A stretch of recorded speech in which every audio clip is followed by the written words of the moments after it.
김진의 돌직구 쇼에 오신 여러분 반갑습니다. 김진입니다. 전 오늘도 저희 돌직구 쇼 오픈 스튜디오 앞에 나왔습니다. 김남국 의원이 투자해서 이 정치권 로비 의혹이 일었던 위메이드사의 직원들의 국회 출입 기록이 공개됐습니다.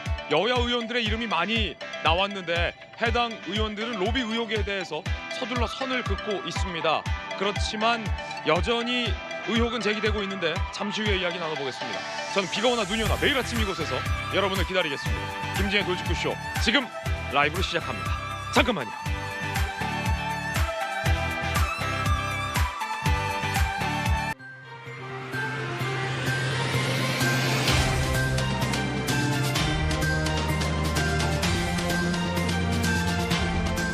신문 읽어준 남자입니다.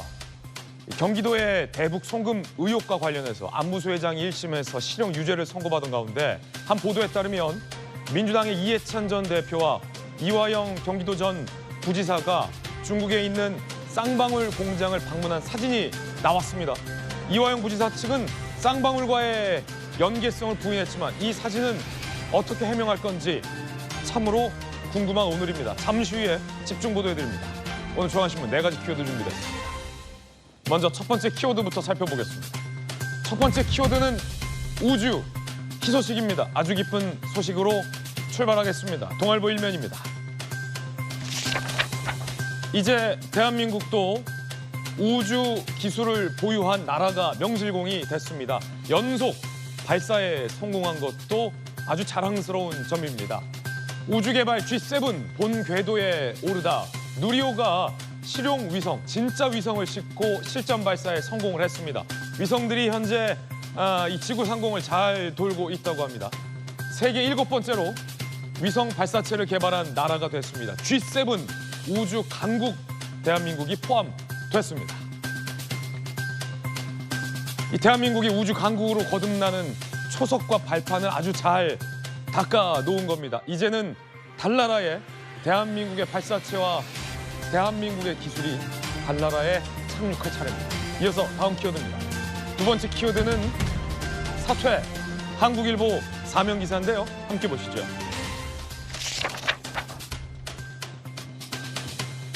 너희 아빠 뭐 하시노? 선관위다입니다. 선관위에 아빠 찬스 채용 의혹, 사무총장, 차장 이 두 사람 의혹을 받고 있었는데 결국 사퇴했습니다. 여당에서는 위원장도 물러나야 한다라는 얘기입니다. 간부들의 아빠 찬스 6건이 드러난 선관위, 사퇴와 무관하게 진상을 규명한다는 입장입니다. 하지만 여당에선 사퇴로도 충분치 않다. 자녀들이 계속 근무를 하고 있기 때문에 이 의혹 검찰 수사로 밝혀야 한다라는 입장입니다.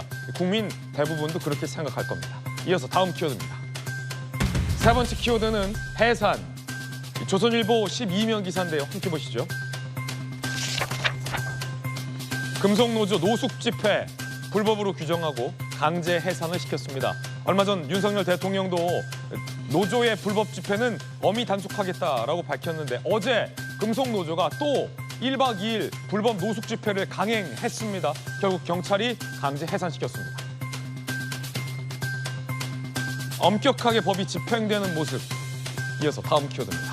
네 번째 키워드 살펴보시죠. 동결, 한국경제 1면 기사입니다. 한은이 금리를 연 3.5%로 3연속 동결했습니다. 성장률 전망치는 하향했습니다. 경기가 어렵다 보니까 한은의 이런 조치들인데 경기가 빨리 회복세로 전환돼야 할 텐데 걱정입니다. 지금까지 신문 읽어주는 남자였습니다.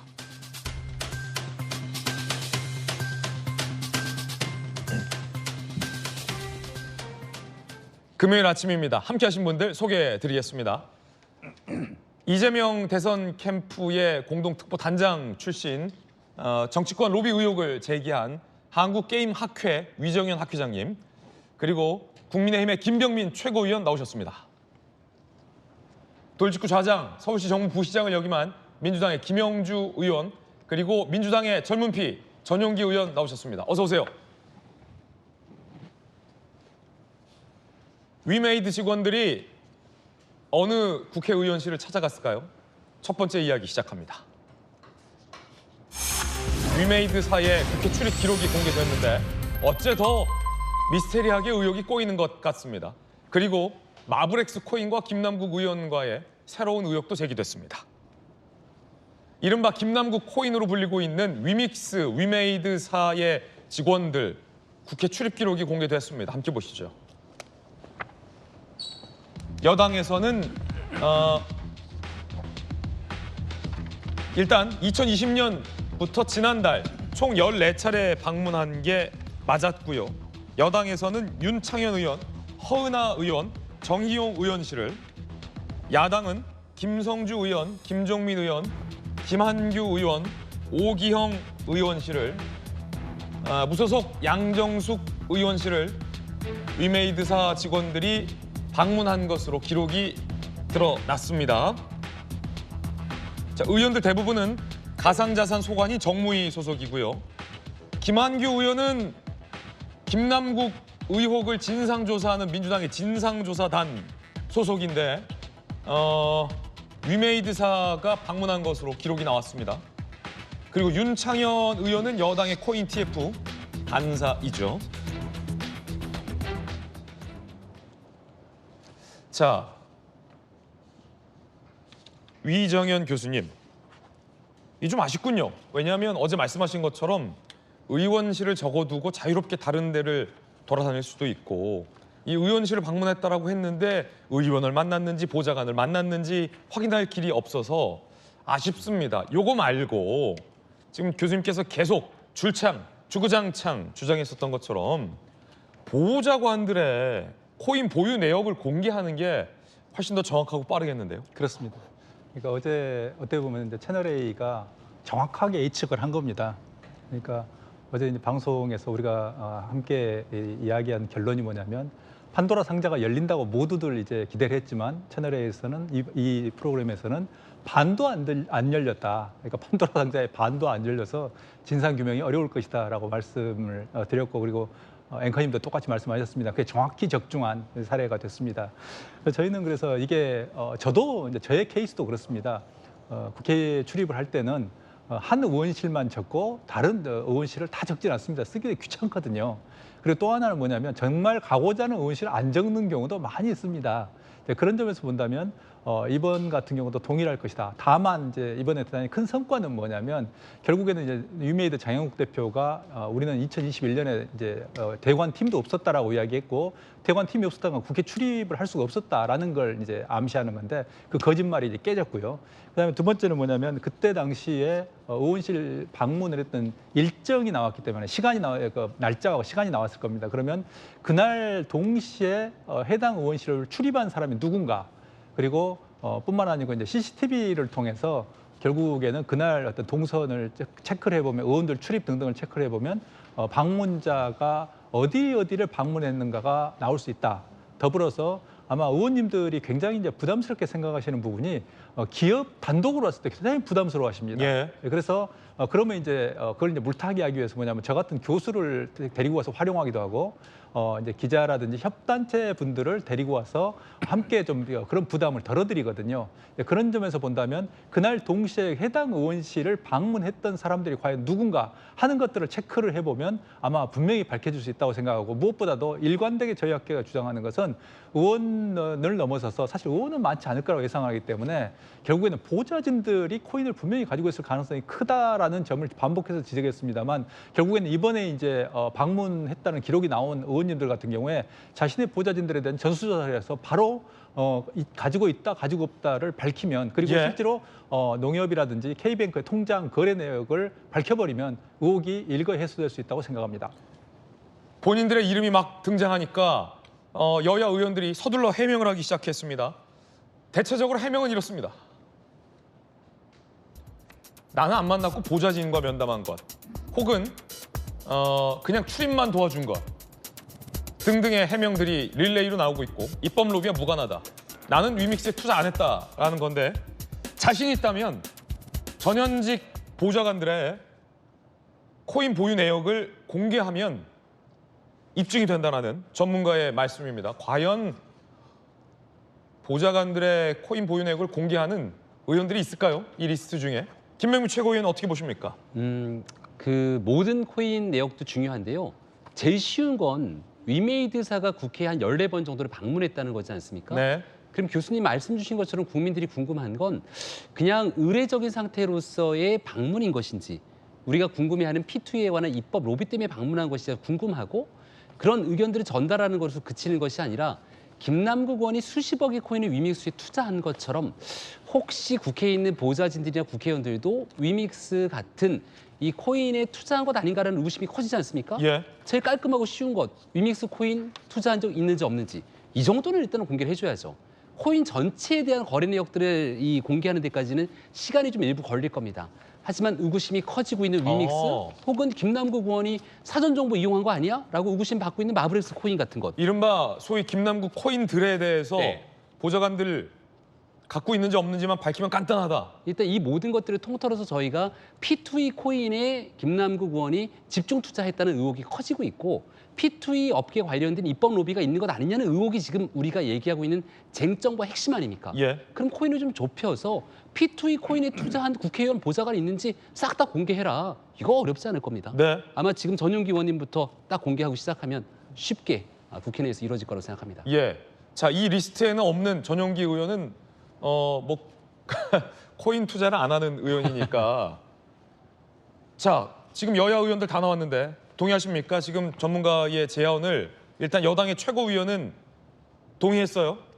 자, 민주당의 젊은 피 깔끔하게 털고 가는 게 가장 확실하죠. 털자. 그러니까 문제 있는 것이 있으면 먼저 선제적으로 오히려 오픈을 하고 이런 뭐 문제들이 있는지 없는지를 정확하게 털고 가는 게 맞을 것 같습니다. 사실 이 사실의 핵심, 그러니까 이 사건의 핵심 같은 경우에는 먼저 사전 정보를 취득하고 이것이 돈이 오를 거를 알고 부정한 행동을 했느냐 안 했느냐 이것을 밝히는 게 핵심 아니겠습니까? 그런 식으로 봤을 때 위메이드사가 14번 정도 국회를 방문했다고 또 나온 지금 뭐 국회의원들이나 보좌진들이나 이렇게 P2E와 관련된 코인의 거래 내역이 있는지 이런 것들을 밝히는 게 가장 핵심일 것 같습니다. 네. 그런 의미에서 저는 동의합니다. 예. 자, 사실 국회에서도 합의하지 못한 여야 간의 합의가 오늘 저희 돌직구쇼에서 합의가 됐는데 코인과 무관한 의원들이 지금 합의를 하고 있어가지고 연관이 있어 보이는 혹은 의혹이 제기된 혹은 이번에 이름이 나온 의원실의 의원들이 과연 얼마나 동참할지는 아직 미지수입니다. 여야 지도부가 어떻게 조치를 취할지도 궁금하고요. 이광재 국회 사무총장의 이야기 들어보시죠.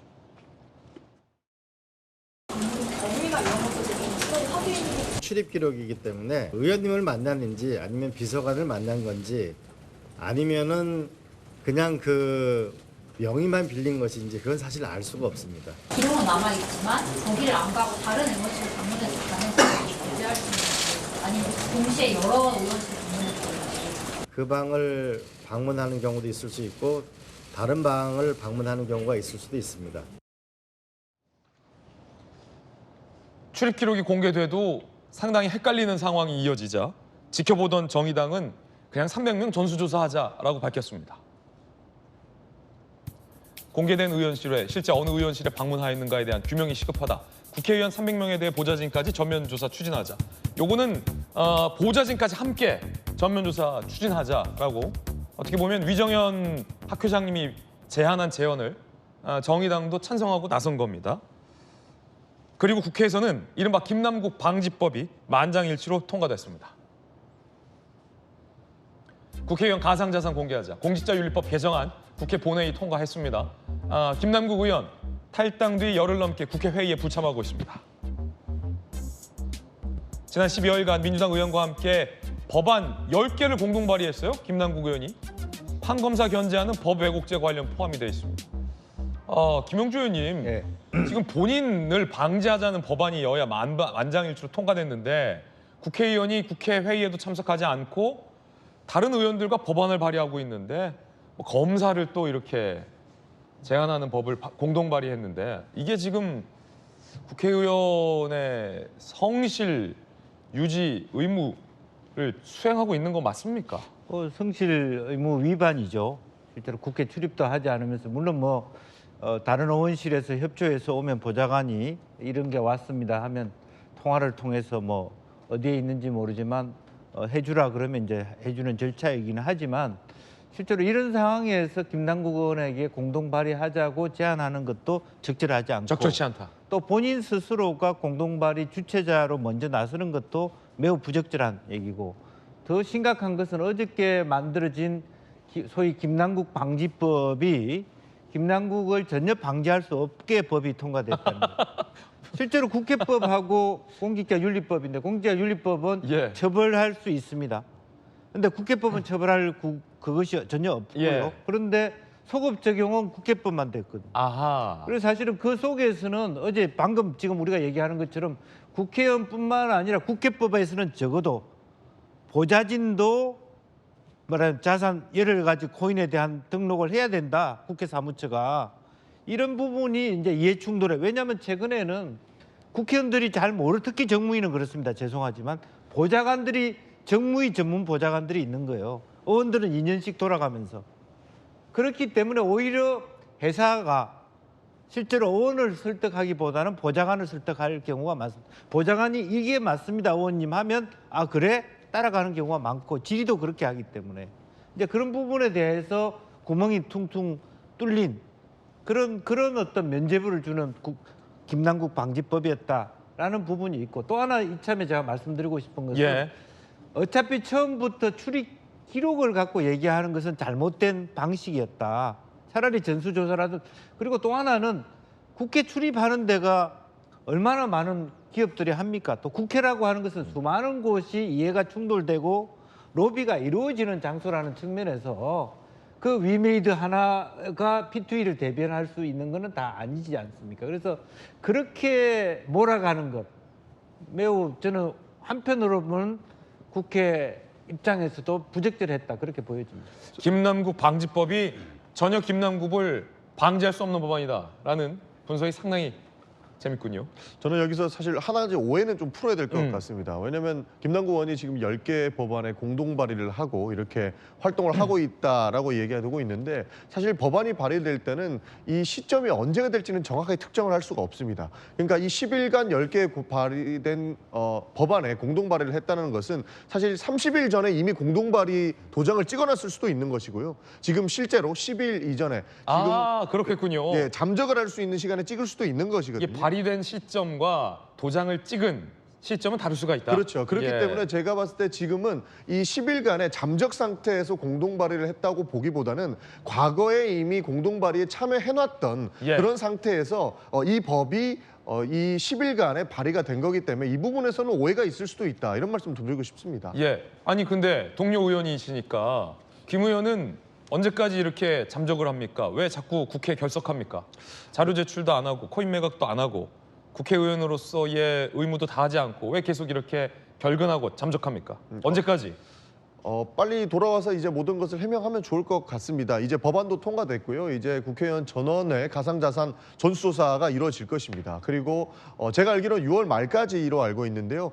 21대 국회가 시작한 임기 시작 때부터 지금까지 모든 코인 거래 내역을 우리 국회 윤리위에다가 맡기게 돼 있습니다. 그렇기 때문에 김남국 의원도 이거 낼 수 없는 상황이 안 올 거기 때문에 이거 내로도 지금 와야 되는 상황이라고 말씀드리고 싶습니다. 사실 초반에 같은 경우에는 나 잠깐 머리를 식히러 갔었구나라는 생각을 했는데 이게 장기화되면 장기화될수록 불필요한 또 오해가 생길 수 있기 때문에 오셔서 해명하는 것이 저는 좀 더 바람직하지 않을까 그렇게는 보고 있습니다. 왜냐하면 이게 자칫 김병임 최고위원님, 예. 김 의원이 어디에 있다라는 것도 모른 채 잠적이 길어지면 과연 국회의원으로서 세비를 계속 지급해야 되는가라는 고민을 국민들은 할 수밖에 없을 것 같고, 만약에 혹여 김남국 의원과 관련된 수사를 진행하고 있는 수사기관이 김 의원에 대해서 출석을 통보할 상황이 올 수도 있잖아요. 예. 그런데 이렇게 잠적이 이어지면 이거 뭐 영장, 체포영장이라도 청구해야 되고, 그래도 잠적이 이어지면 수배라도 내려야 할 상황까지 갈 수 있는 거 아닙니까? 잠적이 계속 길어진다면. 일단 국민들이 보시기에는 내가 낸 국민의 혈세가 국회의원들에게 적지 않게 투입되고요.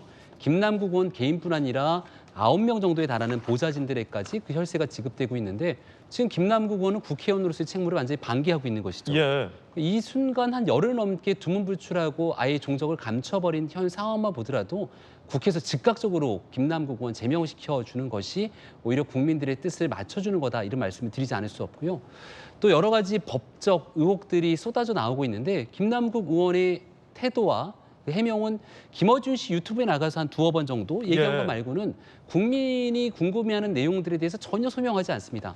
초창기 때 문제가 불거지고 나니까 한동훈 장관을 끌어들이면서 뭔가 정치적 음모처럼 얘기했는데 지금 드러나고 있는 숱한 의혹들은 김남국 의원 스스로가 얘기하지 않으면 이 도저히 풀릴 수가 없는 내용들이거든요. 근데 아마 김남국 의원이 종적을 감추고 이 이른바 잠수를 탈 수밖에 없는 이유는 그만큼 김남국 의원 스스로 설명하고 해명할 수 없을 정도의 심각한 문제에 불거져 있다. 결국은 수사를 통해서 조속하게 정리하고 국회의원직 제명하는 것이 정답이라고 생각합니다. 여야 의원들 모두가 잠수 탔다, 잠적했다라는 표현을 주셨는데 연락이 되는 민주당 의원이 한 명 나왔습니다. 민주당의 안민석 의원이 잠적 중인 김남국 의원과 연락이 된 모양입니다. 이렇게 얘기했는데요. 들어보겠습니다. 제가 그저께 김남국 의원하고 연락을 했어요. 자살하고 싶다고 그래요. 왜 그러냐? 그러니까 국힘 원내대표께서 김남국 의원이 대선 시기에 자금 세탁을 했다. 코인을 가지고 이런 주장을 하지 않았습니까? 그것을 듣고서 너무나 의의가 없어서 의원님 정말 자살한 사람의 심정을 알겠습니다. 그러더라고요. 이 말을 들은 국민들은 어떻게 받아들일지, 어이 있어 할지 어이 없어 할지 궁금한데 위정현 교수님, 김남국 의원이 정말 떳떳하고 억울하다면 그래서 극단적인 선택을 할 심정이 무엇인지 알 정도로 억울하다면 왜 잠적을 할까? 왜 잠적할까요? 그러니까 지금 이제 언론에 나오는 이제 보도로 보면 이제 빗썸의 어떤 거래 내역 등을 이제 받았다 뭐 이런 보도도 나오지 않습니까? 그런데 보면 이제 검찰 조사를 아마 대비하지 않는가 생각을 하는데요. 지금 보면 이번에 이제 방문자 그러니까 국회 이제 방문자 리스트에 김남국 의원이 빠졌는데 결국 그걸 보게 되면 이제 어떤 걸 우리가 바로 알 수 있냐면 김남국 의원은 아예 그러니까 로비할 필요가 없었다. 왜냐하면 이제 위믹스 이익 공동체에 이미 들어가 있기 때문에 그래서 대개 보면 2021년 시점과 20년과 21년 시점에 위믹스를 이미 가지고 있는 걸로 지금 파악이 되고 있기 때문에 그러면 이제 위믹스의 어떤 이익 공동체에 이미 들어가서 적극적으로 활동을 하고 있었다는 추론이 이제 가능하거든요. 그런 상황이 되니까 이걸 이제 해명하는 특히 이제 위믹스를 어떻게 이걸 샀던가 또는 받았던가 그리고 샀으면 그 산 시점이 언제인가 하는 것들이 좀 명백히 좀 밝혀져야지 사실은 민주당에도 더 부담을 덜 줄 텐데 그런 점에 있어서 해명이 대단히 어렵기 때문에 뭔가 조금 잠깐 좀 안 보이는 거 아닌가라는 그런 생각을 좀 하고 있습니다. 예, 위믹스와 이제 이 공동체일 것이다라는 것은 게임마켓 위정현 교수님의 개인적인 견해, 추정이다라는 말씀 드리겠고 사실로 단정하긴 어렵다라는 말씀도 거듭드리겠습니다. 김남국 의원은 마블엑스 코인을 보유했는데 상장 공지 전에 집중 매수한 걸로 드러나서 의혹이 불거지고 있습니다. 마블엑스 코인이 거래소 상장 공지 2주 전부터 9억치가 집중 매입됐다. 절묘한 타이밍, 기가 막힌 타이밍. 상장 당일 가격이 급등했고 3,100만 원대 투자 수익이 추정되는데 일반인은 상장 일정을 알 수 없지요. 업계 관계자, 마치 상장 일정을 미리 알고 진행한 것처럼 보인다. 넷마블 측, 누구에게도 미공개 정보를 사전에 제공한 적은 없다라고 밝히고 있습니다. 김영주 의원님, 네. 어떻게 상장될 걸 알고 공지 2주 전이에요. 그러니까 상장 직전 아닙니까? 9억치를 집중적으로 샥 긁어모아서 상장 2주 전에 9억치를 촥 투자를 하고 상장이 되자마자 샥 급등을 합니까? 이거를 어떻게 이게 가능합니까? 그러니까 이제 사실은 뭐 모든 제가 아는 전문가들이 그 김남국 의원의 어떤 수준과 실력, 네트워크가 정말 전문가 수준이다. 그러니까 상장이라고 하는 것을 안다는 것은 단순히 뭐 이렇게 마블엑스라든 그 회사의 주장만으로 확인할 수 없어요, 솔직히. 상장하는 거래소가 상장을 해줘야 상장이 되는 겁니다. 그렇다면 그런 정도의 큰 돈을 들이려면 거래소의 누군가로부터 이게 상장되는 거 맞냐라는 확인이 들어가야 된다는 얘기거든요. 2번, 3번 확실한 정보가 있어야만 이런 식의 투자 행태가 가능하다. 네, 실제로 수많은 사기들이 상장하겠다는 걸 전제로 사기를 치거든요. 상장이 안 되거나. 그렇기 때문에 그동안에 우리 사회에는 지금처럼 갖춰진 5대 거래소 외에 하나의 자기 코인을 상장하기 위한 한 거래소를 만듭니다. 하나의 코인만 상장시키기 위한 떴다 방식 거래소가 있었어요. 이제 2년 전부터는 그게 불가능해졌습니다만은 결국 상장 공지 2주 전이라고 하는 것은 빗성과도 내통될 수 있고 게임 업체와도 내통될 수 있는 네트워크를 가졌다는 점에서 굉장히 우리가 접근하기도 어렵습니다. 예. 네. 그런 의미에서 많은 전문가들도 혀를 내두르고 예. 또 그 정도의 돈을 상장한다고 해서 그것이 반드시 어느 정도 오르냐 하는 것에 대한 자기 나름대로 견해까지 가졌다는 것은 굉장히 스페셜 전문가 수준이다 그렇게 봐야 되겠죠. 예. 위정현 교수님, 만약에 사전 정보를 제공받지 않은 상태에서 그러니까 이 코인이 상장될지 안 될지 모르는 상황에서 9억이 교수님에게 있다고 해요. 수중에. 잡코인에 그걸 투자할 수 있습니까? 9억을 다. 전문가시니까. 저는 좀 이게 좀 가슴이 작아서 쓰레기같습니다.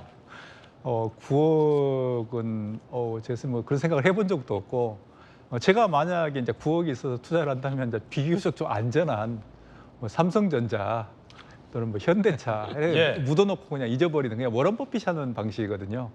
그래서 묻어놓고 이제 잊어버리고 또는 뭐 그냥 대기업들의 어떤 투자를 하는 거지.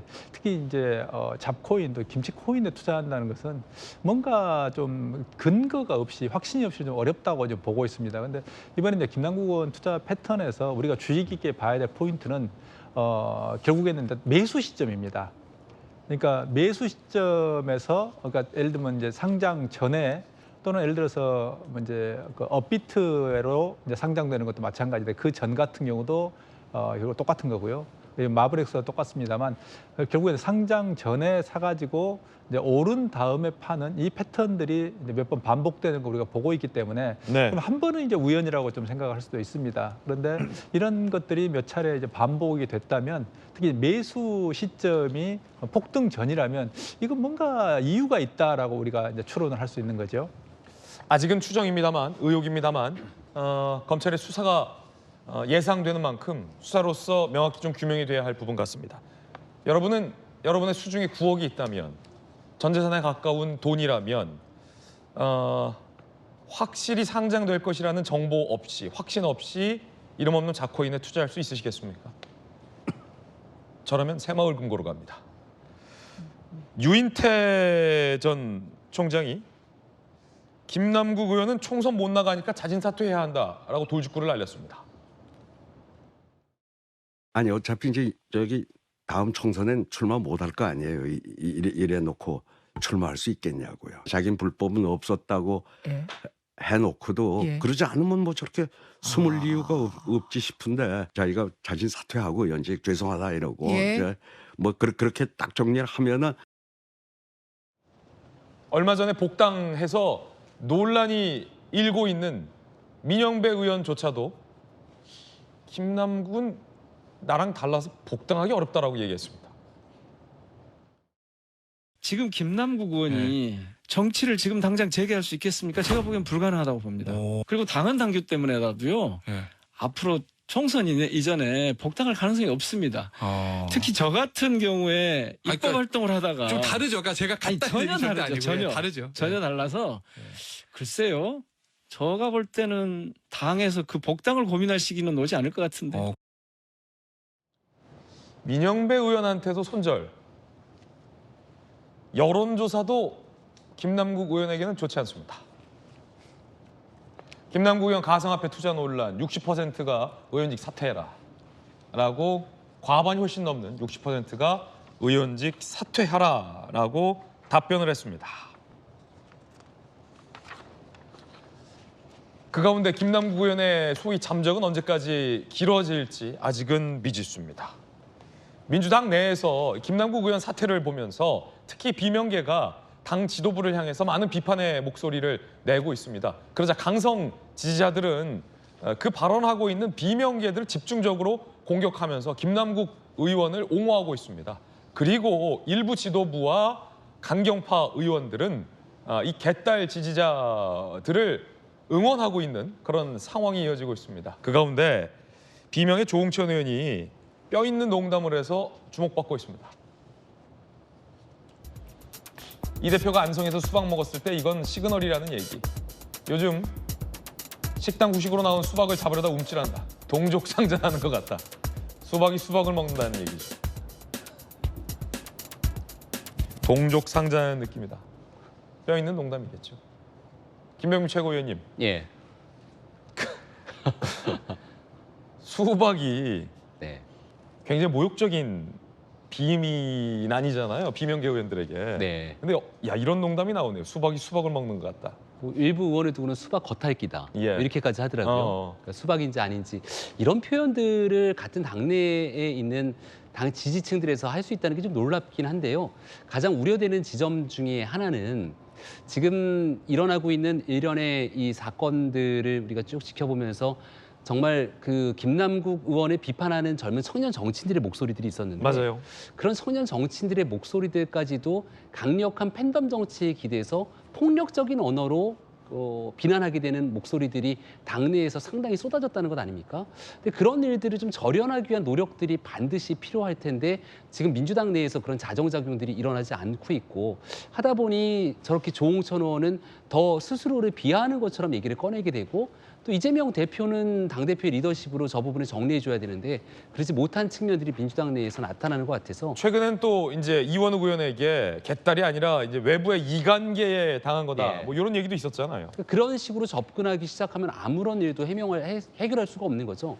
김남국 의원 문제는 조금 전 여론조사에서 보는 것처럼 민주당이 보다 강력한 언어, 강력한 의지로 정리를 해줘야 되는데 전혀 그렇지 못한 상태에서 계속 무한 루프, 도돌이표 되듯이 이게 당내에 있는 계파 갈등 또 당내에서 문제를 풀어내지 못하는 상태로 치닫게 되면 결국 이제 민주당만의 문제가 아니라 한국 정치 전체에 대한 이 불신의 문제로 치닫지 않을까 걱정이 커지는 대목이 있습니다.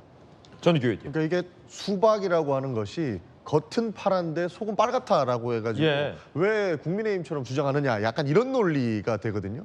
사실 그것부터 좀 알고 가야 되는데 우리 김병민 최고위원께서 재밌는 말씀을 해주셨는데 아직까지 뭐 수박이라고 하고 이런 식으로 비난하는 게 놀랍다라고 말씀을 해주셨는데 사실 국민의힘도 똑같거든요. 우리 이준석, 천하람 뭐 이런 분들 천하동인이 나왔을 때 조금 당이 비판적인 얘기하니까 민주당 가라라고 하는 게 그게 비판이었습니다. 그게 지금 수박 논쟁이랑 똑같아서 이것은 여야 할 것 없이 강성 지지층들이 하는 내용이다. 이 정도로 받아주시면 좋을 것 같고요. 사실 그 김기현 대표도 저는 이렇게 강성 지지층들 팬덤에서 벗어나지 못하고 있다고 보고 있습니다. 왜냐하면 아직도 정광훈 목사 손절하지 못하고 있지 않습니까? 사실 여야 할 것 없이 강성 지지층들만 비호하다 보면 결국에는 더 강성 지지층들의 기댄 그런 이야기를 할 수밖에 없는 상황이 되는 것이고 갈등이 지속화될 것이기 때문에 사실 민주당이든 국민의힘이든 둘 다 강성 지지층들에 대한 사실 어떻게 보면 선긋기를 하고 정말 국민만 보고 정치를 해야 이 갈등의 시대를 끝낼 수 있을 것이다. 저는 그렇게 생각합니다. 예. 전용기 의원은 부담 없이 수박 먹죠? 저는 좋아합니다. 네. 네. 전용기 수박 좋아해. 네. 자, 이번엔 저희가 준비한 두 번째 이야기 시작하겠습니다. 주제 공개합니다. 인정된 대납 의혹. 체포 동의서는 국회로. 이재명 경기도지사, 이화영 부지사 시절 이야기입니다. 그때의 이 이화영 부지사 측과 그때의 경기도 측은 쌍방울과 우리는 사실은 별 관련이 없다. 대북송금 의혹에 대해서 이렇게 주장하고 있습니다. 그건 쌍방울이 북한이랑 잘해보려고 자기들이 로비로 준 거다라고 주장하고 있습니다. 그 가운데 북한의 거액은 건너갔고 그 돈을 건넨 안부수 회장은 1심 재판부 판사가 강력한 실형 유죄를 선고했습니다. 그 가운데 관련이 없다던 이화영 부지사가 이해찬 전 대표와 함께 중국에 있는 쌍방울 중국 공장을 방문한 사진이 나왔습니다. 이해찬, 이화영 쌍방울 중국 공장 방문. 사진에 이화영 부지사, 이해찬 전 대표의 모습이 있죠. 2017년 7월 중국 푼춘 방문 사진을 검찰은 입수했습니다. 물적 증거다라고 처음으로 공개됐는데 당시 출장비 1,000만 원도 쌍방울이 지불한 것으로 전해지고 있습니다. 쌍방울과의 유착 관계가 의심되죠. 이화영 측, 이 전 부지사 협회 사람들과 같이 초대받아 가는 거다. 자연스럽고 아무 문제 없는 거다라고 해명하고 있습니다. 이해찬 전 대표, 이화영 전 부지사가 중국에 있는 훈춘 트라이 공장, 쌍방울 공장을 방문한 사진입니다. 출장비는 쌍방울이 됐습니다. 김광삼 변호사님 나오셨습니다. 검사 출신이시잖아요. 이게 보세요. 경기도가 북한에게 주기로 한 돈을 쌍방울이 대납해줬다. 검찰은 이렇게 보고 있는데 이화영 부지사와 당시 이재명 지사가 있었던 경기도 쪽은 아니다, 관계없다라고 하는데 계속 이렇게 쌍방울과 이화영 전 부지사의 연관성이 짙어 보이는 사진들이 나옵니다. 어떻게 보십니까, 이 사진? 일단 이 내용 자체는요. 이제 안부수라는 안태엽 회장에 대한 이제 재판이 있었고 그 중에서 이제 대북송금과 관련된 부분이 있어요. 근데 거기서 이제 유죄를 선고하면서 전체적으로 3년 6개월 실형을 선고했거든요. 실형을 선고한 다음에 이제 판결문이 나온 거예요. 그래서 이제 판결문에 나온 적시된 내용을 보면 거의 재판부는 대북송금과 관련해서 김성태 회장이 경기도를 대신해서 스마트팜과 관련된 500만 달러 그리고 이재명 대표의 방북과 관련해서 300만 달러 총 800만 달러를 대납했다는 것을 거의 인정한 거예요. 그래서 그 내용에 보면 이제 여러 가지가 있는데 죄송합니다. 그 중에서 2018년 12월에 그 심양에서 만납니다. 김성애, 김성태 만나는데 김성애 조선아트회 실장이 이런 말을 했다는 거예요. 이화영 전 지사가 경기도 스마트팜 관련해서 왜 약속을 지키지 않느냐 이렇게 얘기했다는 거예요. 그러니까 김성태가 내가 돈 대신 내주겠다 이런 얘기가 오고 갔다는 거예요. 이게 인정이 된다는 거예요. 그러면 김성태가 경기도를 대신해서 돈을 내주겠다는 것이 명백하지 않느냐 이런 내용이 되기 때문에 사실 경기도도 부인하고 있고 이화영 전 부지사도 부인하고 있지만 결과적으로 보면 관여한 게 아니냐. 그러면 검찰의 수사에 있어서는 이 내용이 판결에서 인정이 됐기 때문에 앞으로 수사하는 데 있어서는 이제 동료가 얻을 수 있다는 거죠. 이화영 부지사가 김성태 쌍방울 회장과 호영호재하는 사이였다라는 쌍방울 김성태 쪽의 주장이 나오던 터에 갑자기 수사를 받다가 마주치니까 김성태에게 회장님이라는 존칭을 해서 김성태가 굉장히 황당해했다라는 기사도 봤잖아요. 요 쌍방울이 출장비를 댄 쌍방울 중국 공장에 사실은 이화영 부지사가 대북격인 이해찬 전 대표까지 모시고 갔어요. 어떻게 보십니까?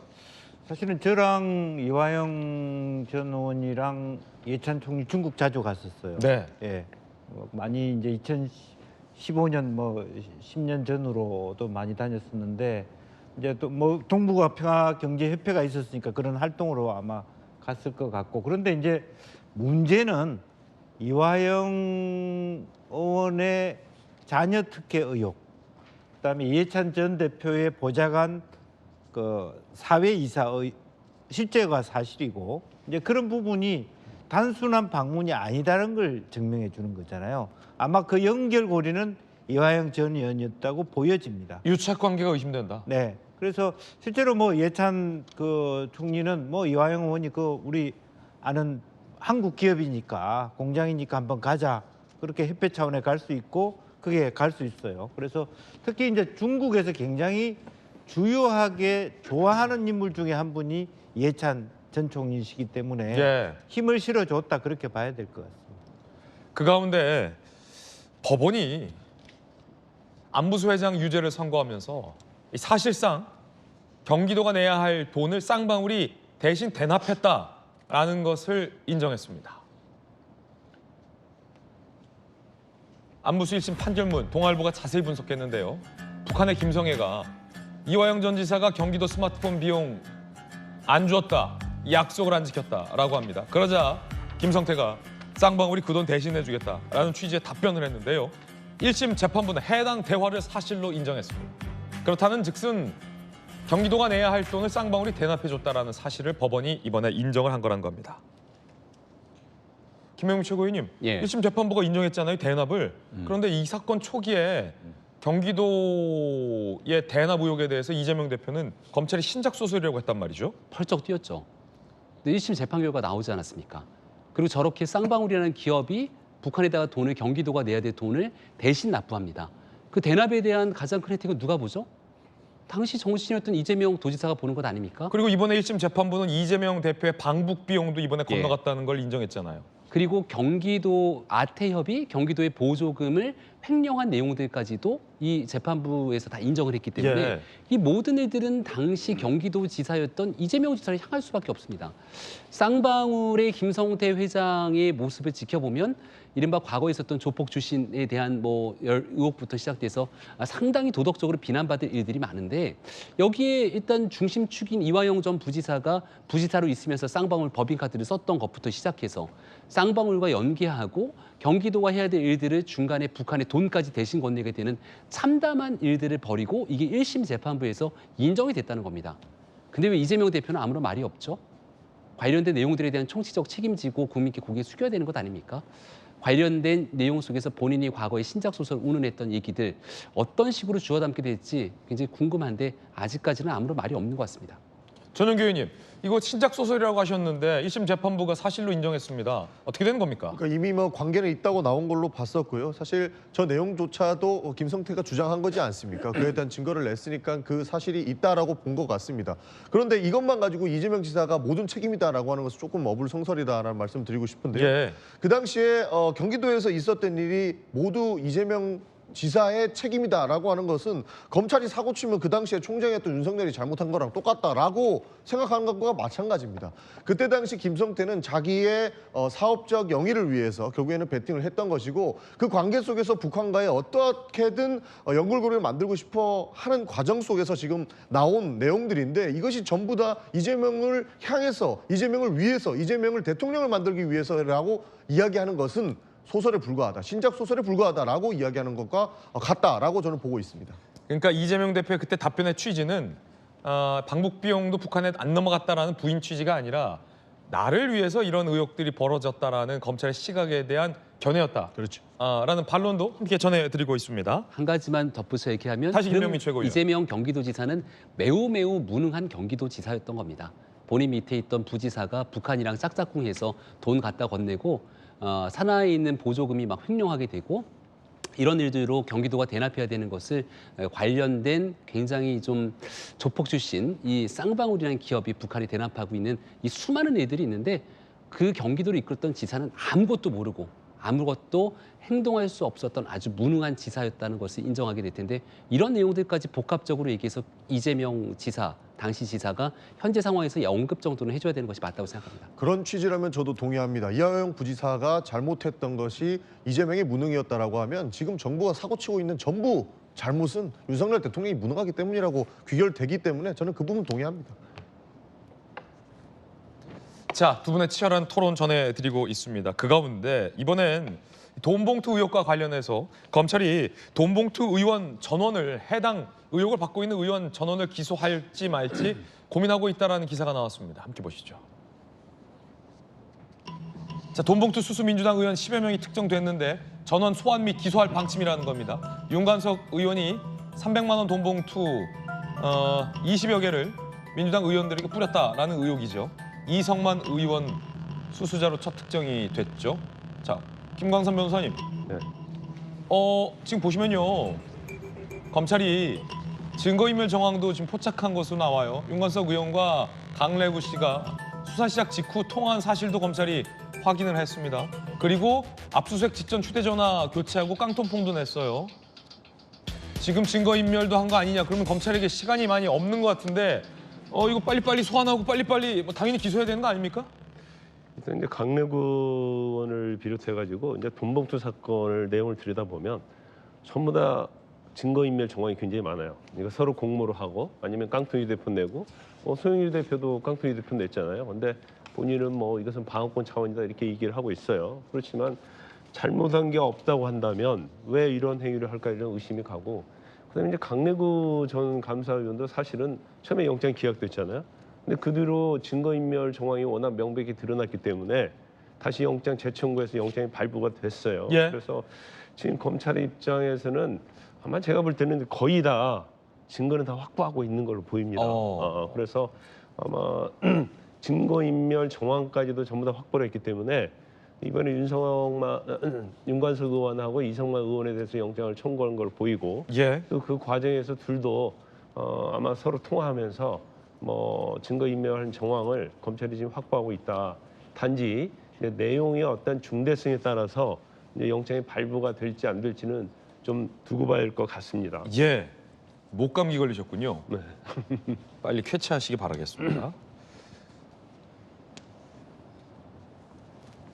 그러면은 기소하고 필요에 따라선 민주당 특정된 현역 의원 10여 명에게 영장 청구할 수도 있는 거 아닙니까?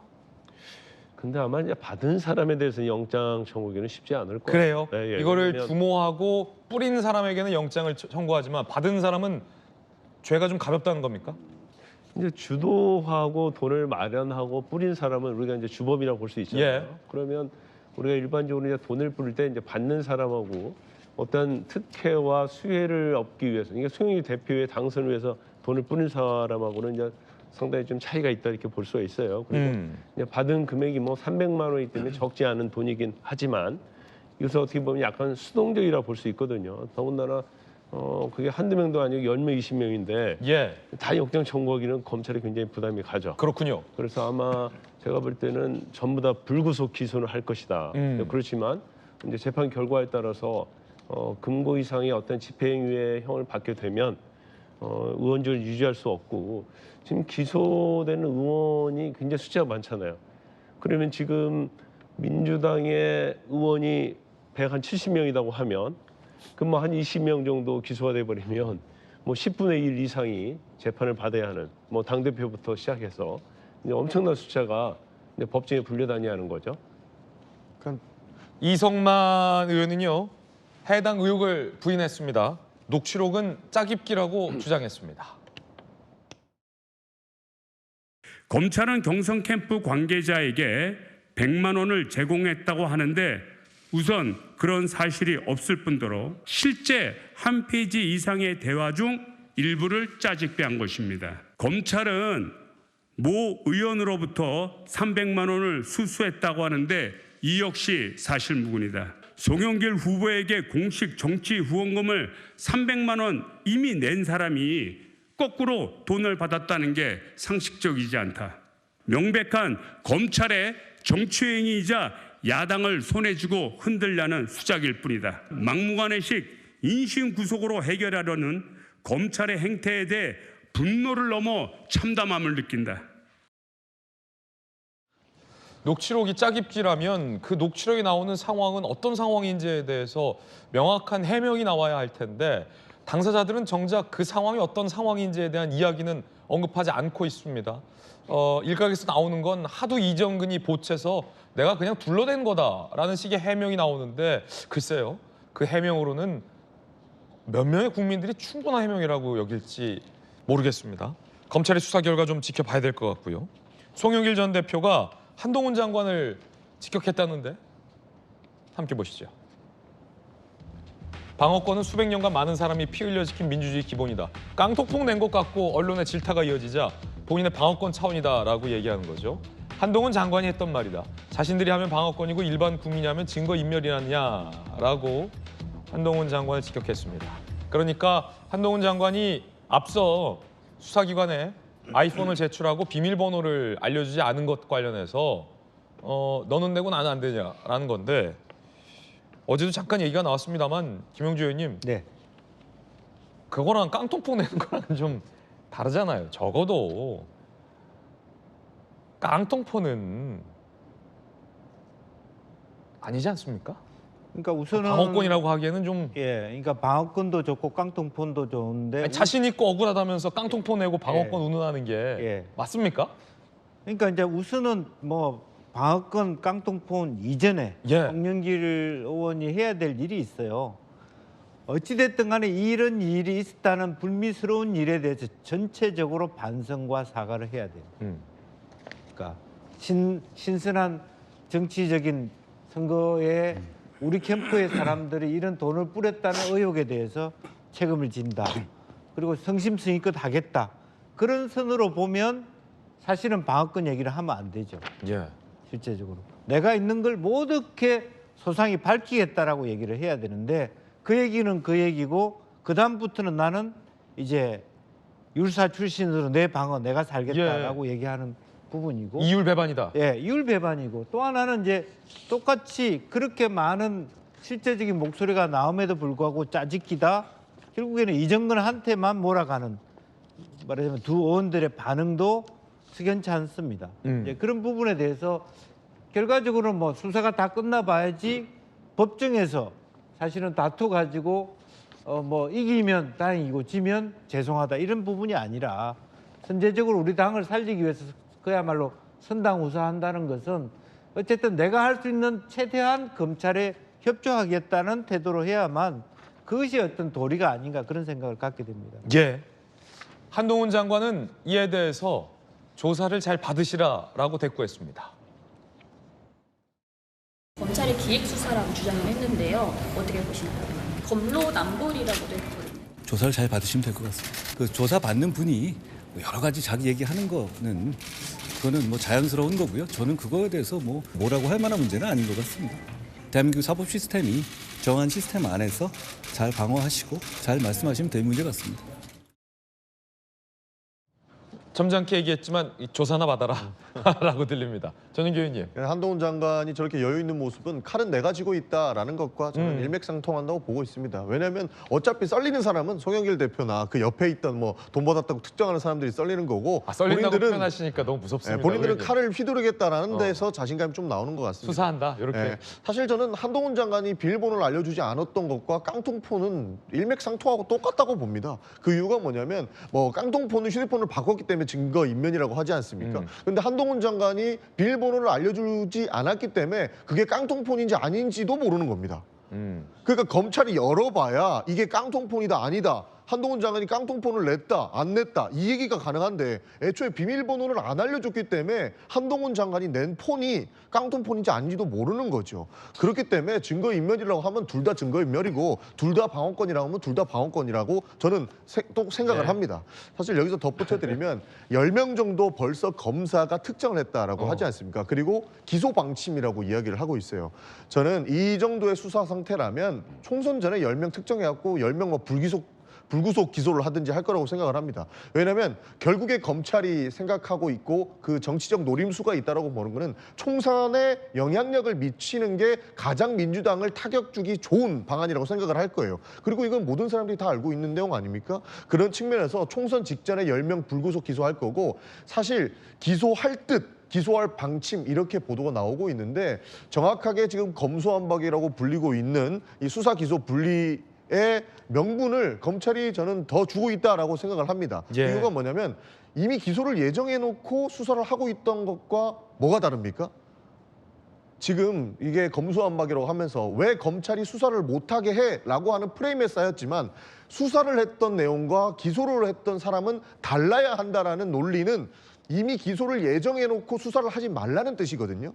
그래서 그 프레임 안에 들어가서 검수완박이라고 이름이 붙여져가지고 민주당이 대패를 했다 저는 그렇게 생각을 하는데 수사를 미리 수사를 함에 있어서 이미 기소를 예정해놓고 하는 기획수사는 지금 21세기는 없어져야 된다. 이런 생각은 저는 변하지 않고 그 이유를 지금 검찰 스스로 자백하고 있다. 저는 그렇게 생각합니다.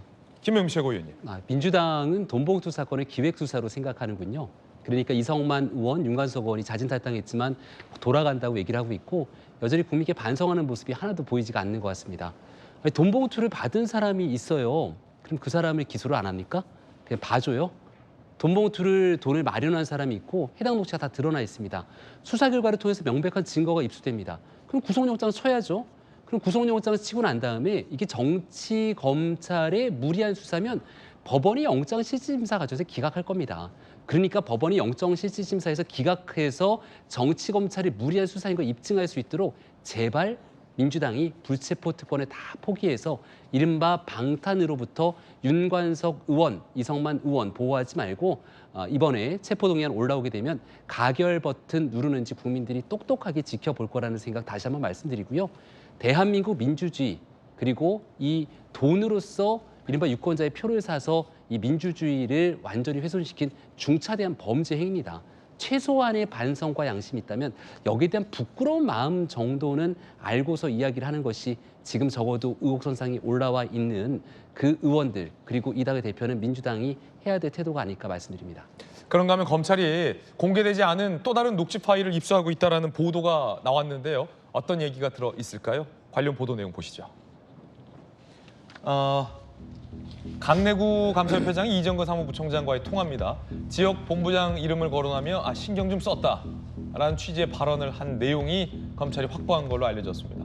검찰은 돈봉투 수수자 대상 및 시점을 특정했고 일부가 혐의를 인정하고 있는 것으로 현재 알려지고 있습니다. 그러니까 지역 본부장들에게도 좀 신경 좀 썼다라며 돈봉투를 돌린 것과 관련된 녹취록을 확보했다라는 겁니다.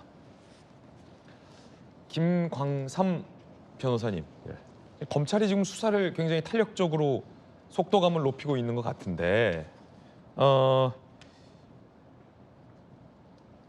지역 본부장들도 다 기소 대상이죠, 그럼? 돈봉투를 받은? 예. 의원뿐만 아니라 이제 지역 본부장도 돈을 받았잖아요. 그러니까 지금 수사 자체가 거의 정점을 지나서 이제 마무리 단계에 들어가는 거예요. 아, 그렇습니까? 그 마무리 자체는 이제 송영길 전 대표를 조사하면서 수사는 마무리될 겁니다. 그래서 아까 전용기 의원이 아마 총선까지 갈 거라고 했는데 제가 볼 때는 늦어도 한 달 안에 끝날 거예요. 그 정도로 수사가 다 돼 있는 것 같다. 수사 마무리됐는데 이걸 끝까지 갖고 갈 수는 없어요, 검찰에서. 그래서 이건 뭐 아마 수사는 이제 돈봉투 받은 사람들 조사하고 이제 아직 현역 의원 조사했다는 내용은 안 나오고 있잖아요. 예. 그럼 이제 지역 본부장들 조사하고 현역 의원 조사하고요. 그다음에 이제 송영길 전 대표 조사하면 결과적으로 이제 송영길 전 대표에 대해서는 아마 영장을 청구하지 않을 수 없을 거예요. 이게 흥미로운 게 이성만 윤관석 의원은 돈봉투를 뿌린 사실도 없다. 검찰의 기획수사다. 야당 탄압이다라고 했잖아요. 근데 이재명 대표는 이거 사과했어요. 국민한테 미안하다고. 그리고 돈봉투 같이 뿌리고 받았다라는 지역 본부장들 중에 또 일부는 받았습니다라고 지금 인정했다는 보도가 나오고 있거든요. 아니 이게 이제 기획 수사라는 것은 이제 없는 걸 만들어내는 거 아니에요? 예. 아니면 작은 걸 크게 굉장히 키우는 건데 지금 이정근 전 부총장이랄지 많은 사람들이 인정을 하고 있고 녹취록에 명백하게 나와 있잖아요. 또 받은 사람 중에 일부가 또 인정하고 있다면 그렇죠. 일부 어쨌든 뿌려진 거 아닙니까? 이재명 대표 사과했고 탈당했지 않습니까?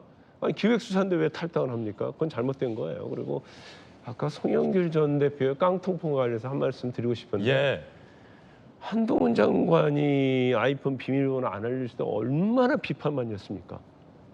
근데 이제 와서 방어권이라고 뭐 피를 흘린 민주주의의 방어권이라고 저렇게 주장하는 것은 내로남불이죠. 그러면 한동훈 장관이 잘못했으면 본인은 깡통풍 맞으면 정말 핸드폰을 제출해야 하는 거 아니에요? 그러고 보면 모든 것을 이제 자기 잣대에 의해서 재단하기 때문에 결과적으로 이제 국민의 입장에서 보면 굉장히 이제 불편한 거예요. 그런가 하면 앞서 김남국 의원과 관련된 여론조사도 보셨는데요. 양당 여론조사도 조사가 됐습니다. 함께 보시죠. 정당 지지율 추이인데 지금 이 여론조사에서는 국민의힘이 34%, 민주당이 27%로 양당 간의 지지율 격차가 5월 넷째 주에 더 많이 벌어졌습니다. 이게 아무래도 돈봉투 의혹에 김남국 코인 의혹에 김 의원의 잠적 그리고 이제 김 의원을 두둔하는 민주당 일각의 의원들의 어떤 반응들 이런 게 지금 아마 겹치면서 양당의 지지율 격차가 좀 벌어지는 것 같은데 민주당의 또 17대 국회의원 선배 의원 출신 김영주 의원께서는 어떻게 보십니까? 양당 지지율이 좀 차이가 나는데요. 원래 이 정도 돼야 되는 거 아닙니까? 사실은 그전에 여론조사 중에서 오히려 민주당이 앞서는 여론조사도 있어서 설명이 안 되는 지경이고요. 이제는 본 궤도에 와 있다. 그래가지고는 최근에 있었던 물론 대통령의 외교적 여러 가지 활동들 뭐 그런 부분에 대해서 또 실제적으로 어떤 뭐 기본적으로 뭐 중소기업 행사를 한다든지 이런 대통령의 행보와 그런 것이 국민의힘을 견인해 가면서 어떤 차이를 이렇게 내는 것 같습니다. 그러니까 이런 정도 차이가 나고 사실은 제가 보기에는 차이가 더 나야 된다고 봐요. 그러니까 이런 형태의 무능한 그런 어떤 계속적으로 여러 가지 어떤 문제점이 드러나고 있는 민주당에 대해서 오히려 이것이 민주당을 더 말하면 쇄신할 수 있는 계기를 만들어 줄 것이다 그렇게 보여집니다. 예. 자, 이번엔 저희가 준비한 다음 순서입니다. 뜨거운 소식 두 가지 엄선했습니다. 바로 공개하겠습니다. 첫 번째 소식입니다. 하투. 자, 분위기 전환해서 좀 기쁜 소식, 즐거운 이야기 해볼게요. 한국형 발사체 누리호가 발사에 성공을 했습니다. 저기에는요, 실제 위성도 탑재를 했고요. 그 위성과 교신을 지금 하고 있습니다. 영상으로 만나보시죠. 3, 2, 엔진 점화, 차세대 소형 위성 2호 1 확인. 누리호가 발사되었습니다.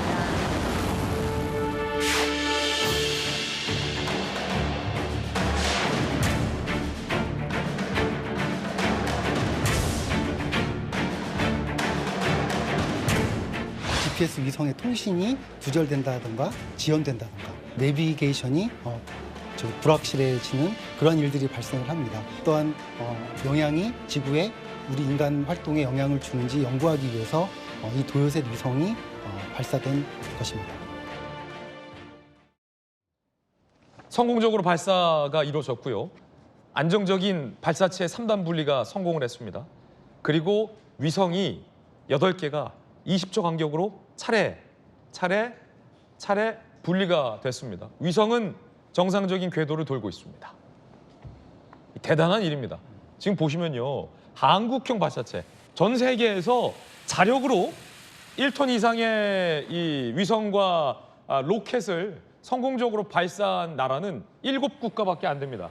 G7의 이제 명실공히 대한민국도 포함이 된 겁니다. 지난번도 저희가 발사 성공했잖아요.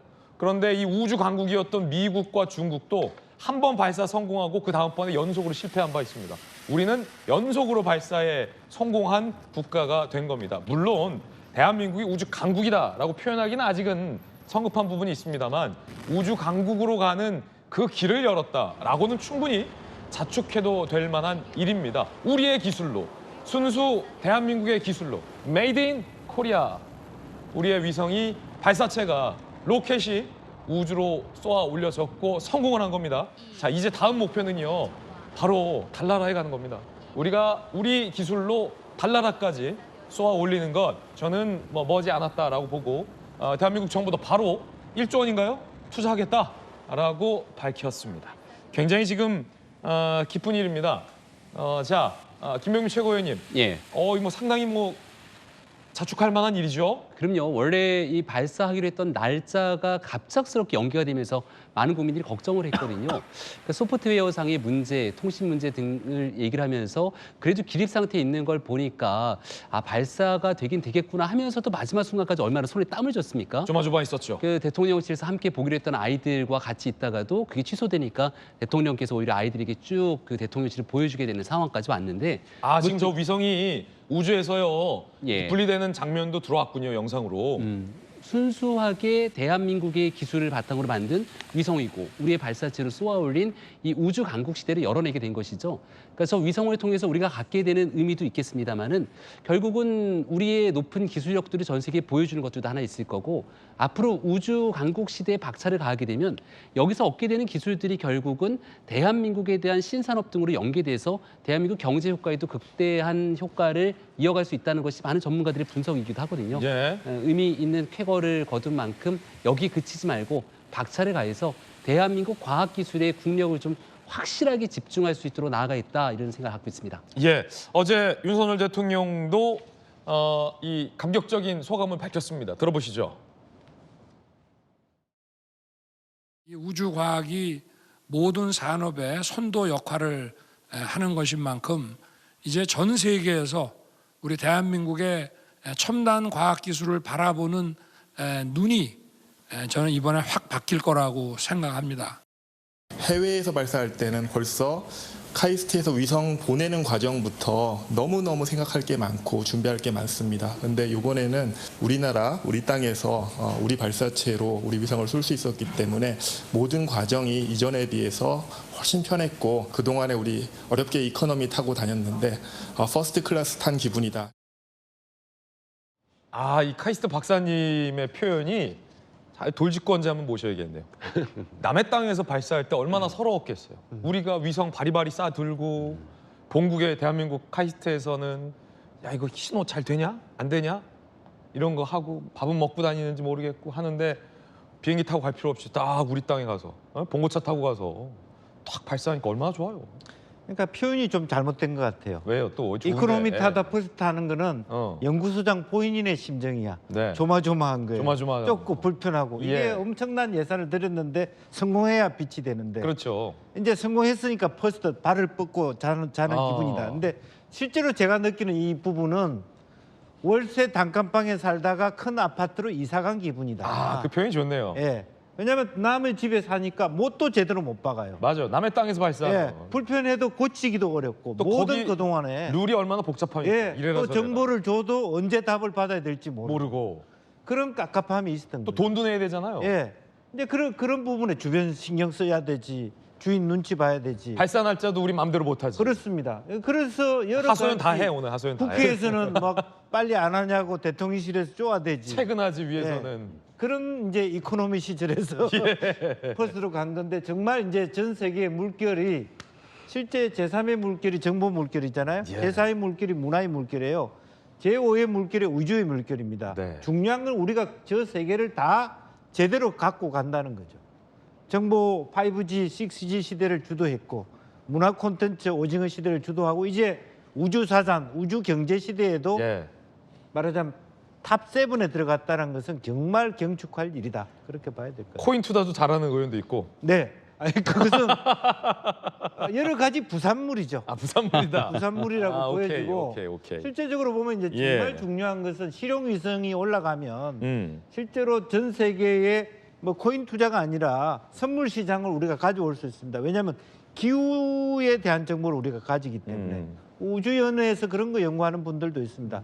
교통, 기후, 통신 이런 부분에 대한 혁신적인 변화가 있을 것입니다. 예. 자, 하여튼 가슴이 벅찬 소식입니다. 왜냐하면 이제 우리 아이들은 우리의 다음 세대들은 너무나도 이걸 당연한 것으로 받아들이고 더 많은 상상력을 꾸게 될 겁니다. 대한민국의 무궁무진한 경쟁력이 예상되기 때문에 가슴이 참 벅차오른 성공 소식이었습니다. 고생하신 분들 많이 애쓰셨습니다. 이번엔 뜨거운 소식, 두 번째 소식 소개해드리겠습니다. 자, 아빠 찬스 의혹을 받고 있는 중앙선관위의 사무총장과 차장이 의혹 제기 며칠 만에 동시에 사퇴를 했습니다. 자, 초기에는 두 분 다 강력히 의혹을 부인했었는데요. 박찬진 사무총장의 자녀가 경력직으로 채용됐고 송범석 차무차장의 자녀도 경력 채용됐습니다. 어제 나란히 사퇴를 했습니다.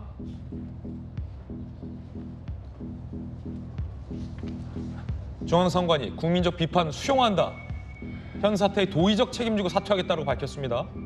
특별감사 및 자체 전수조사 합당 조치 취하겠다고 밝혔습니다. 사실상 선관위에서 아빠 찬스 의혹을 인정한 대목입니다. 자, 초기에 박찬진 사무총장, 송봉섭 사무차장은요. 아빠 찬스가 드러나면 사퇴하겠다고 밝힌 바 있습니다. 그대로 사퇴한 겁니다. 들어보시죠. 그 기간 아빠 찬스 아닙니까? 아닙니다. 그러니까? 아빠 찬스를 졌다 하면은 제가 법적인 책임을 져야 된다고 하면은 당연히 무당 책임을 져야죠. 국민 눈높이에 맞지 않은 그런 부분에 대해서는 사과드립니다.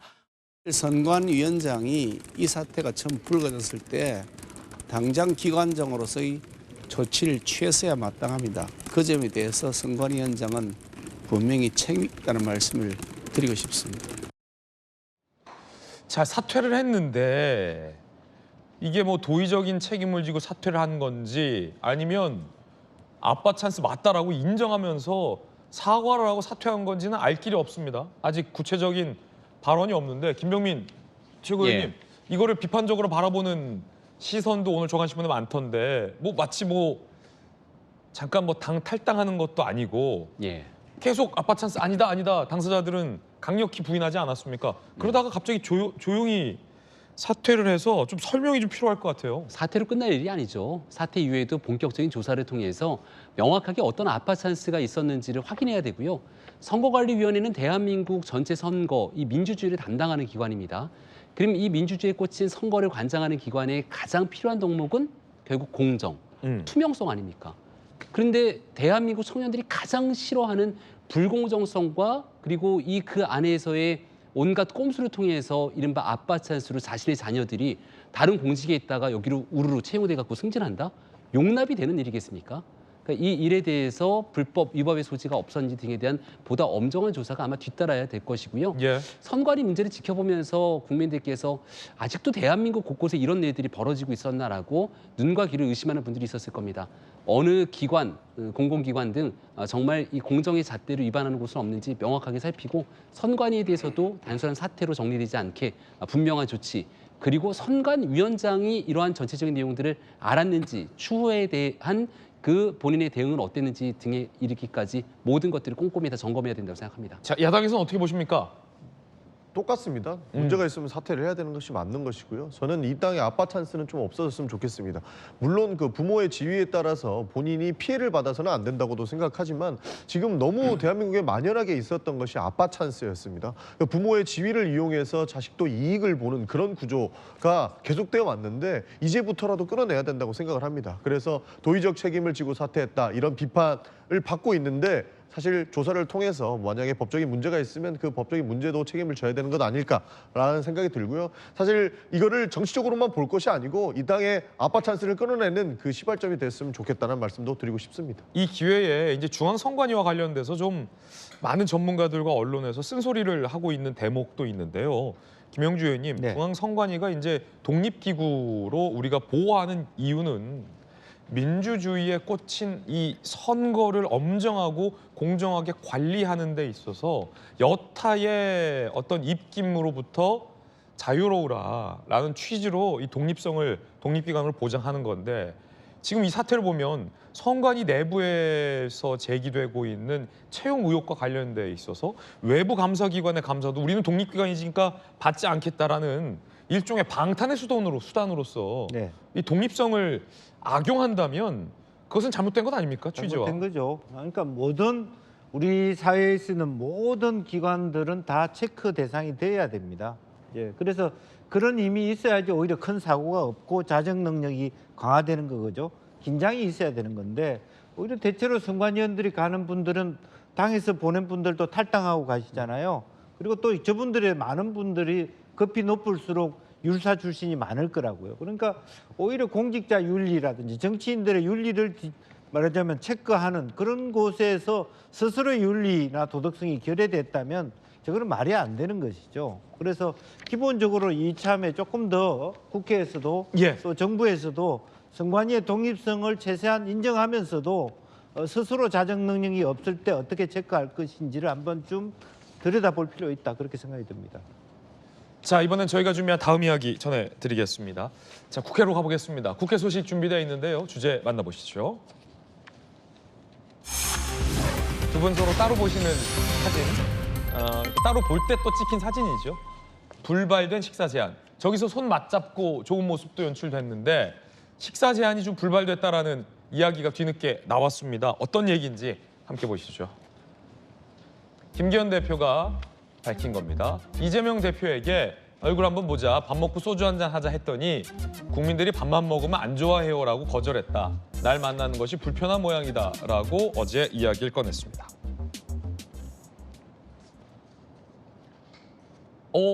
그 둘이 손잡았잖아요. 김무성 대표가 시켜가지고 전 대표가 그래서 저희가 그 장면 보면서 야 이거 어색하다. 그러니까 어색해도 뭐 보기에 나쁘진 않다라는 논평들도 많았는데 저 때 이제 김기현 대표가 밥 먹자고 했습니까? 소주랑? 그렇게 얘기를 했다고 전해지고 있습니다. 저도 조금 있다가 김기현 대표님 만나러 가는데 한번 물어보겠습니다. 뭐라고 얘기를 했고 뭐라고 답변했는지.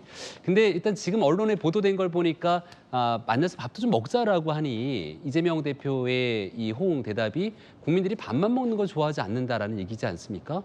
근데 같이 만나서 밥도 먹고 대화도 하고 그렇게 뭔가를 풀어가는 모습들을 여야가 갖추는 것을 국민들께서 오히려 바라지 않나 이런 생각도 드는데요. 김기현 대표가 취임하고 나서 이재명 대표를 만났을 때 한 2주에 한 번 정도는 만나서 같이 대화했으면 좋겠다고 얘기를 했던 거로 기억을 합니다. 그래서 그런 측면에서 여당이 대화의 손짓을 내밀었을 때 이재명 대표가 굳이 화답하지 않을 이유는 없는 것 같은데 거절에 대한 이유를 저는 잘 이해가 가지는 않습니다. 자, 이번에는 이제 또 민주당 쪽 입장 들어봐야죠. 전인규 의원님. 그러니까 거절의 이유를 모르겠어요. 윤석열 대통령이 밥 안 먹겠다 하는 이유를요. 그러니까 너무 뚜렷하게 사실 나와 있지 않습니까? 지금 사실 이 국회 여의도 쪽에 보면은 식사 시그널이라고 해가지고 막 이상한 찌라시들도 돌더라고요. 아, 하트 시그널이 아니라 채널 A. 네, 식사 시그널이라고 하는데요. 그러니까 이재명 대표가 윤석열 대통령한테 밥 먹자는데 윤석열 대통령은 거부했고 윤석열 대통령이 박강원 원내대표한테 밥 먹자고 했는데 박강원 원내대표가 거부했고 이제는 김기현 원내대표가 이재명 대표한테 밥 먹자 했는데 이재명 대표가 거부했고 그러니까 이게 사실 삼각관계입니까 뭡니까? 삼각관계를 넘어서 거의 한 오각관계까지 형성되는 것 같더라고요. 밥 먹고 국민들을 위해서 어떻게 할 것인지 여야의 협치의 모습은 보여줘야 된다고 생각을 합니다. 그러나 누군가 제안하고 누군가 거부하다 보니 이게 더욱 갈등의 속으로 들어가는 모양새인데요. 저는 김기현 대표와 이재명 대표의 식사회동도 찬성하고요. 이재명 대표와 윤석열 대통령의 식사회동도 찬성합니다. 거기에 뭐 박강원 최고위원도 다 같이 보면서 진짜 대한민국 앞으로 윤석열 정부 4년 어떻게 이끌어 나갈 것인지 좀 협치했으면 좋겠다는 생각이 듭니다. 네, 그래서 윤석열 대통령과 이재명 대표 그리고 김기현 대표 오히려 다 같이 보는 것도 좀 나쁘지 않다. 그런 말씀도 좀 드리고 싶습니다. 자, 그럼 이번에 이재명 대표 입장도 좀 들어보겠습니다. 이 대표 입장은 좀 다릅니다. 오히려 거절당했다는 겁니다. 김기현 의원님이 식사하자고 하셨는데 거절했다고 기사에 계속 나오고 있어서 우리 국민들께서 안 그래도 힘든데 여야 대표가 만나서 술 먹고 밥 먹고 하는 것보다는 정책에 관한 우리 국민들의 삶에 관한 대화할 시간을 갖자 이렇게 말씀드렸더니 또 그건 안 하시겠다고 하네요. 그럼 그 이후에 그렇게 하고 다시 얘기 나눠보신다고? 이번에 또 술 먹는 자리 한번 하자고 그러셔서 자, 술 먹는 것보다는 대화의 자리를 가집시다 이렇게 얘기했어요.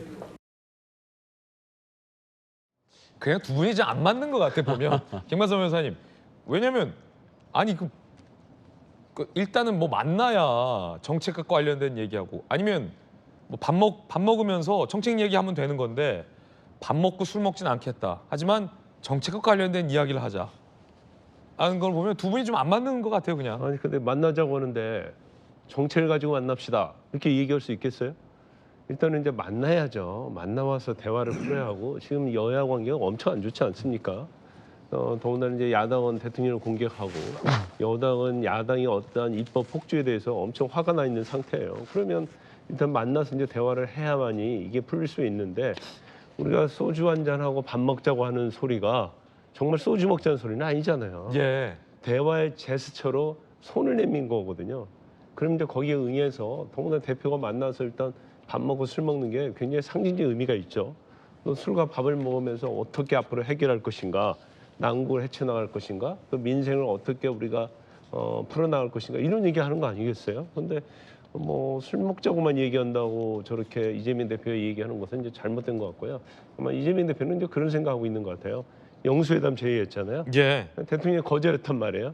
그럼 영수회담부터 먼저 하고 나서 당대표 만나자 이런 생각을 좀 갖고 있는 것 같아요. 그렇군요. 조금 전에 이재명 대표 발언을 우리 국회에서 저에게 지금 보내줬는데 한 번 더 언급했어요. 세게 얘기했군요. 김기현 대표에게 이재명 대표가 밥 먹고 술 먹는 건 친구분과 하십시오. 국정을 어떻게 이끌 건지 국민의 삶을 어떻게 보듬어 갈 건지 방식을 개의치 않고 대화하겠다. 공개적인 정책 대화를 하자라고 밝혔습니다. 그러니까 밥 먹고 술 먹는 거 말고 공개적인 정책 대화를 하자. 밥하고 술은 친구랑 먹어라. 자, 이렇게 지금 이재명 대표가 조금 전에 다시 한번 얘기를 했거든요. 아무래도 이제 김기현 대표가 밥 먹자고 했는데 이 대표가 거절했다라는 걸 또 언론에 얘기한 게 좀 불편했던 것 같기도 하고요. 사실은 공개적인 정책 대화를 하자는 것은 사실 다른 말로 보면 다시 싸우자 얘기일 수도 있죠. 정책 토론이라고 하는 건 입장이 다른 부분인데 그 입장이 다른 부분이 많기 때문에 술 한잔을 하면서 좀 좁히자 거리를 이제 그런 부분입니다. 그 미스 커뮤니케이션인데 뭐 두 분 다 뭐 그냥 술만 밥만 먹을 수 있냐 이렇게 얘기할 수도 있습니다만은 정치인들은 정책적 대화만 합니까? 그렇지 않고 정말 인간적으로의 가까이서 술도 한잔 하면서 아니 술 안 먹으면 안주만 먹으면 되잖아요. 물만 먹어도 되고. 사실 그런 면에서 너무 팍팍하다. 그러니까 정치인들이 해줘야 될 게 국민들에게 안 싸우는 모습을 보여주는 정치적 행동이 지금 대표들한테 필요한 거지. 정책위의 의장들이 정책 토론하라 그러고 대표들은 술도 한잔하고 술 하기 싫으면 주스 마시면서도 같이 대화할 수도 있는 거죠. 주스로 러브샷 하는 거 보여주는 것도 좀 하나의 쇼잉 아닙니까? 그게 저는 필요한 시점이라서 두 분 다 좀 아쉽다 그런 생각이 듭니다. 여야가 한 번씩 좀 주고받은 모양새가 됐군요. 윤 대통령이 이제 이 대표와의 만남을 거절했고 김기현 대표의 만남 제안을 또 이 대표가 거절했기 때문에 여야가 한 번씩 주고받은 것 같습니다. 그런가 하면 여당 내에서 의외의 대립각이 형성됐습니다. 안철수 의원과 김재원 최고위원 간의 대립각인데 이분들은 왜 이러는지 함께 보시죠. 저는 그 김재원 의원 그 공개 행보가 당에도 도움이 안 되고 저는 본인에게도 도움이 안 된다고 생각합니다. 당원권 정지가 뭡니까? 당원으로서의 어떤 활동도 못하는 것이거든요. 소속 의원처럼 마음대로 하라는 의미는 아닙니다. 어느 정도 자숙하고 그런 모습들을 보여야지 본인의 미래도 저는 있을 수 있다. 안철수 대표가 지금 당원권 자격정지 받은 김재원 최고위원에게 왜 공개 활동을 하느냐, 자숙하고 있어라 라고 저격을 한 겁니다. 그러자 김재원 전 최고가 안철수 의원을 향해서 이렇게 받아쳤습니다. 아무 말도 하지 않으면 아무 일도 없을 것이라는 의미인지요? 라며 굉장히 날선 발언을 하죠. 이진복 정무수석이었나요? 안철수 의원을 공개 저격하며 아무 말도 안 하면 아무 일도 없을 것이다 라고 경고했던, 어떻게 보면 굉장히 굴욕적인 안철수 의원에게는 그 예화로 받아치는데, 자, 문득 궁금한 점은 김병민 최고위원님, 이 두 분의 대립각은 뭐 어떤 경우입니까? 글쎄요, 두 분이 왜 굳이? 개인적인 인간관계가 없는 거로 알고 있는데 일단은 김재원 의원의 인터뷰에 대해서 아마 안철수 의원에게 물어봤던 것 같고 안철수 의원의 대답 과정에서 섞였던 것 같은데요. 근데 김재원 의원이 당원권 정지라는 중징계를 받고 자숙하는 과정이 있습니다. 여기에 대해서 구태여 말을 더 얹고 섞어서 더 큰 뉴스를 하등의 이유가 없다고 생각하고, 김재원 의원 스스로도 윤리위 징계를 받고 난 다음에 재심 청구 등에 대한 기회가 있었지만 그걸 스스로 다 포기한 상태거든요. 그러니까 현재 있는 어쨌거나 국민의힘의 당인으로서 해야 되는 것들을 묵묵히 감내하고 있는 만큼 여기에 대해서 구태여 더 언급할 이유가 없다고 생각하고, 또 안철수 의원도 좋은 경쟁력을 가지고 지금 열심히 의정활동하고 있거든요. 본 긍정적인 모습들을 더 보여주고 다른 사람에 대한 대립각으로 가게 되는 건 지금 국민의힘에 별 도움이 되지는 않는다고 생각합니다. 자, 굳이 서로 아픈 기억 끄집어내서 도움이 안 될 텐데 서로 날선 발언 지금 주고받는 게 불필요하다라는 최고위원의 발언이었습니다. 저희들은 6조 광고 보고 돌아오겠습니다. 잠시 후에 뵙죠. 자, 이번 한 주간 저희가 준비한 소식 모두 다 전해드렸습니다. 좋은 주말 보내시고요. 저희들은 다음 주 월요일 아침 8시 50분에 더욱더 풍성한 소식 들고 인사드리겠습니다. 오늘 하루는 분명 어제보다 나을 겁니다. 좋은 하루 되십시오. 고맙습니다.